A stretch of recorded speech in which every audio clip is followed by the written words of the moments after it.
आप सबको क्रांतिकारी अभिवादन पेश करता हूँ। आज फिलिस्तीन के पक्ष में हम लोग सब जगह आवाज बुलंद कर रहे हैं और जब कभी न्याय के लिए, आजादी के लिए हमें अपनी आवाज बुलंद करनी होती है तो उसमें संख्या का कोई मायने नहीं होता। अगर हम अकेले भी हैं और हमें लग रहा है कि कहीं अन्याय हो रहा है, कहीं जुल्म हो रहा है, कहीं आजादी का हनन हो रहा है, तो उसके खिलाफ हर जगह, हर स्थिति में अपनी आवाज को बुलंद करना और सीना तान करके अन्याय करने वाली ताकतों के खिलाफ खड़ा होना, ये जो है हम लोगों की और एक नागरिक होने के नाते सब लोगों की जिम्मेदारी भी बनती है। फिलिस्तीन को लेकर के अभी साथियों ने मुझसे पूर्ण बातें रखी हैं विस्तार से। मैं उसमें इतना ही जोड़ना चाहूंगा कि फिलिस्तीन का मामला एक पूरे के पूरे देश को हड़पने का मामला है। अमेरिकी साम्राज्यवाद के सह पर और एक दौर में ब्रिटिश हुकूमत की साजिशों के तहत फिलिस्तीनियों की जमीन पर इजराइल का निर्माण किया गया, इजराइल बनाया गया दूसरे विश्व युद्ध के बाद। और ये जो इजराइल, थोड़ी सी जगह जो इजराइल के लिए वहां पर देने की बात हुई थी, धीरे धीरे इजराइल ने फिलिस्तीन की जमीन को कब्जा कर दिया और आज फिलिस्तीन की जमीन का बड़ा हिस्सा इजराइल के कब्जे में है। मुर्दाबाद, मुर्दाबाद। तो इजराइल ने पूरे फिलिस्तीन पर कब्जा कर दिया और आज बहुत छोटा सा भूभाग जिनमें फिलिस्तीनी बचे हुए हैं, वो भूभाग ऐसा है और इतनी बड़ी संख्या उसमें है कि जैसे खुली जेल होती है, खुली जेल की तरह वो जगह अब हमारे सामने है।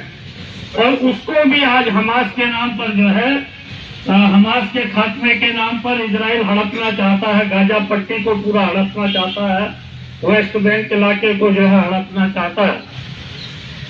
तो हम लोगों ने जो खास करके वामपंथी ताकतें हैं, प्रगतिशील ताकतें हैं, हम लोगों ने हिंदुस्तान में शुरू से इसका विरोध किया। ये जो आज का हमला है,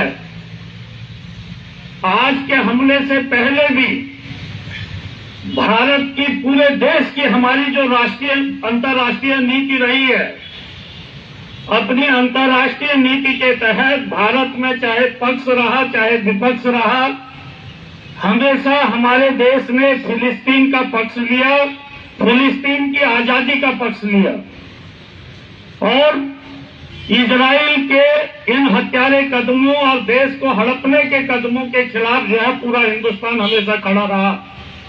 पहली बार है इस मोदी सरकार के राज में, जिसको हम हिंदुस्तान के अंदर मजदूर विरोधी, किसान विरोधी, एक लोकतंत्र और संविधान विरोधी फाशिस्ट सरकार कहते हैं, इस सरकार के राज में पहली बार भारत की विदेश नीति में, जो विदेश नीति हमेशा फिलिस्तीनियों के पक्ष में रही, उस विदेश नीति को इजराइल के पक्ष में जो है खड़ा किया गया, सिर के बल खड़ा किया गया। और ये जो 20,000 से ज्यादा नागरिक मारे गए, ये जो आज जो गाजा पट्टी का बहुत बड़ा हिस्सा तबाह कर दिया गया है बमबारी से, हजारों हजार बच्चे, निरीह बच्चे, छोटे छोटे बच्चे, हजारों हजार महिलाएं, जिनकी हत्या आज जो है इजराइल के बमबारी से हुआ है।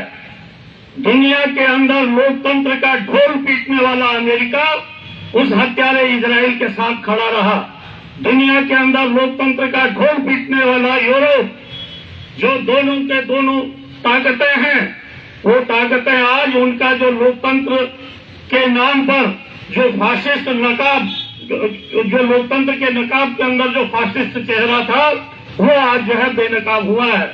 और इसलिए पूरी दुनिया के अंदर जब फिलिस्तीनियों के पक्ष में आज आवाज खड़ी हुई है, आज जब पूरी दुनिया के लोग, न सिर्फ हम वामपंथी लोग बल्कि पूरी दुनिया में, खुद यूरोप और अमेरिका के अंदर भी लाखों लाख लोग जो है जब फिलिस्तीनियों के पक्ष में खड़े हुए हैं, तो आज उनको अपनी पोजीशन थोड़ा सा बदलनी पड़ी है।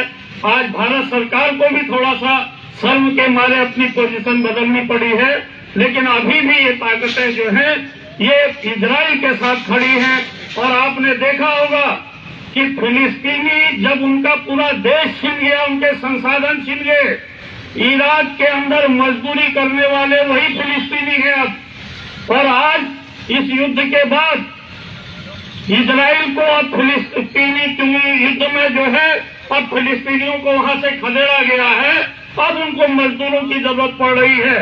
और ये भारत की निर्लज्ज सरकार ये इजराइल के जो है डिमांड पर भारत से 1 लाख मजदूरों को इस युद्ध के मौके पर, इस बमबारी के मौके पर, और जब इजराइल के मजदूरों को मारा जा रहा है, उनके बच्चों को मारा जा रहा है, उनका देश हड़पा जा रहा है, ऐसे समय पर यह सरकार आज 1 लाख मजदूरों को जो है वो इजराइल भेजने के लिए जो है तैयार हुई है। और हमारे बगल में बल्कि हरियाणा की सरकार ने तो घोषणा भी कर दी है कि वो 20,000 मजदूरों को इजराइल भेजेगी। हम लोगों ने इस बात का विरोध किया है, केंद्रीय ट्रेड यूनियनों ने भी इस बात का विरोध किया है और कहा है कि हिंदुस्तान से मजदूरों को जो है इजराइल नहीं भेजा जाना चाहिए। पहले तो इजराइल जो है युद्ध रोके, फिलिस्तीनियों की जमीन, उनका देश, जो यूएन के मीटिंग में तय हुआ है, यूएन ने जिसका फैसला किया है कि भाई फिलिस्तीनियों को उनका भूभाग लौटाया जाए, जितना भूभाग लौटाने का यूएन में फैसला हुआ है वो भूभाग लौटा करके स्वतंत्र फिलिस्तीनी देश का जो है निर्माण किया जाए।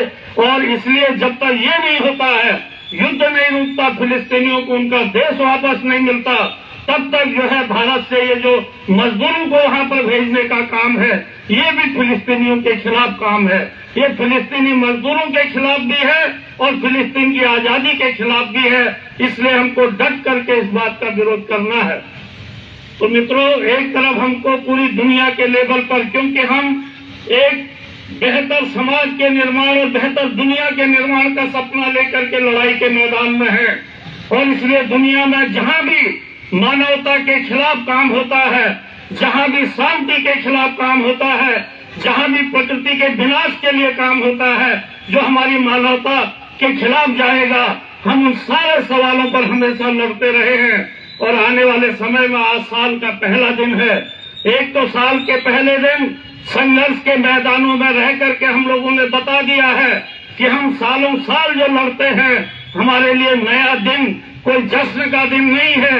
जब तक दुनिया के अंदर, जब तक भारत के अंदर मजदूर, किसान और आम गरीब जो है मुक्त नहीं होता है, उसकी जिंदगी में बदलाव नहीं आता है, तब तक कोई दिन जो है साल का हमारे लिए जश्न का, खुशी का नहीं है।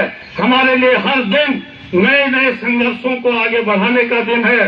और ये जो साल है, जिस साल की आज से शुरुआत हो रही है, ये साल हिंदुस्तान की राजनीति के लिए भी बहुत महत्वपूर्ण साल होने जा रहा है। साथियों, इस साल में तय करना है कि भारत के अंदर आजादी की लड़ाई के दौर में जो कुर्बानियां गदरी बाबाओं से लेकर के शहीद आजम भगत सिंह और तमाम शहीदों ने दी थी, जिस लोकतंत्र और जिस संविधान का निर्माण उस इतनी बड़ी लड़ाई के बाद किया गया था, वो संविधान, वो लोकतंत्र इस देश में बचेगा कि नहीं बचेगा।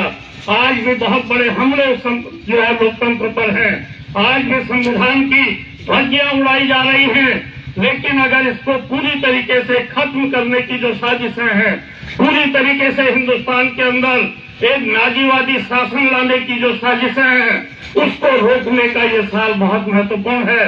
और अगर ये साल हम चूक गए तो आने वाले 20 साल, 50 साल हो सकता है हिंदुस्तान के लोगों को बहुत अंधेरे जो है सुरंग में धकेल दिया जाएगा और एक बहुत लंबी लड़ाई आने वाली पीढ़ियों को फिर जो है इसके लिए लड़नी पड़ेगी। इसलिए ये जो साल है, इस साल हमको ये लड़ाई लड़नी है। और इस लड़ाई के लिए पूरे देश के अंदर जो वामपंथी ताकतें हैं, जो किसान जत्थेबंदियां हैं, जो ट्रेड यूनियन जत्थेबंदियां हैं और यहाँ तक कि जो विपक्ष की पार्टियां हैं वो तमाम भी जो है लामबंद होने की तरफ बढ़ी हैं। और आप लोगों को मैं बताना चाहता हूं कि जो संयुक्त किसान मोर्चा जो पूरे देश के 500 किसान जत्थेबंदियों का मोर्चा है, उसने 10 तारीख से 20 तारीख के बीच पिंड पिंड में जो है अपने एजेंडे को लेकर के जन जागरण अभियान चलाने का और 26 जनवरी को पूरे देश के 500 जिलों में ट्रैक्टर परेड निकालने का, ताकि हमारा जो एजेंडा है, हमारी जो मांगे हैं, हमारे जो सवाल हैं और हिंदुस्तान के अंदर जो लोकतंत्र और संविधान पर खतरा मंडरा रहा है, इसको लेकर के, क्योंकि इस बीच में आप देखिएगा इस देश के अंदर आप टीवी चैनल देख रहे होंगे, समाचार देख रहे होंगे, पूरा राममय बनाया जा रहा है। हमारे एजेंडे गायब हैं।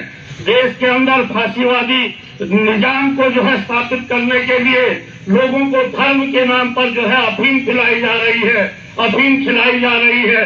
तो इस अफीम के खिलाफ किसान जत्थेबंदियों ने ये निर्णय लिया है और साथ ही साथ जो 10 केंद्रीय ट्रेड यूनियन हैं और उसके अलावा अन्य भी जो संगठन हैं, उन सब ने भी निर्णय लिया है कि वो भी उस जन जागरण अभियान में रहेंगे।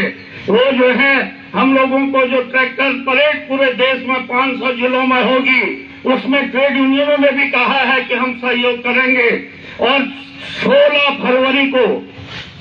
फरवरी को केंद्रीय ट्रेड यूनियनों ने आह्वान कर दिया है ऑल इंडिया हड़ताल का।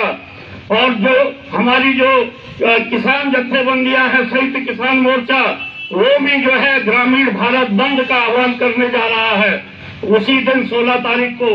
और 16 फरवरी जो है हो सकता है हिंदुस्तान के अंदर इस निजाम के खिलाफ बहुत बड़ा भारत बंद जो है हो जाएगा। इसकी हमको तैयारियां करनी है, क्योंकि 2024 का चुनाव है। ये इस देश के जीवन मरण का चुनाव है। ये इस देश के अंदर लोकतंत्र और संविधान बचेगा नहीं बचेगा, इसका फैसला होने का चुनाव है। इसलिए हम लोग पूरा नीचे से अपने एजेंडे को लेकर के, मजदूर किसानों का एजेंडा, लोकतंत्र और संविधान को बचाने का एजेंडा, इस एजेंडे को लेकर के हम देश के अंदर एक बड़ी मुहिम को चलाएं और आने वाली 24 के चुनाव में इस फासिस्ट सरकार को, इस फासिस्ट भारतीय जनता पार्टी के राज को हम लोग नेस्तनाबूद करने का संकल्प लें। ये आज नए साल के दिन, पहले दिन हम लोगों को इस संकल्प को लेकर के बढ़ना है। हम फिलिस्तीन की आजादी के लिए भी लड़ेंगे, हम अपने देश के अंदर लोकतंत्र और संविधान को बचाने के लिए लड़ेंगे। और जो मजदूर किसान की बात करेगा वो अब आने वाले समय में भारत में राज करेगा। इसके लिए हमको संकल्प लेना है। आप सबका धन्यवाद। लाल सलाम। मजदूरां दा जिंदाबाद, जिंदाबाद, जिंदाबाद। मजदूरां दा जिंदाबाद।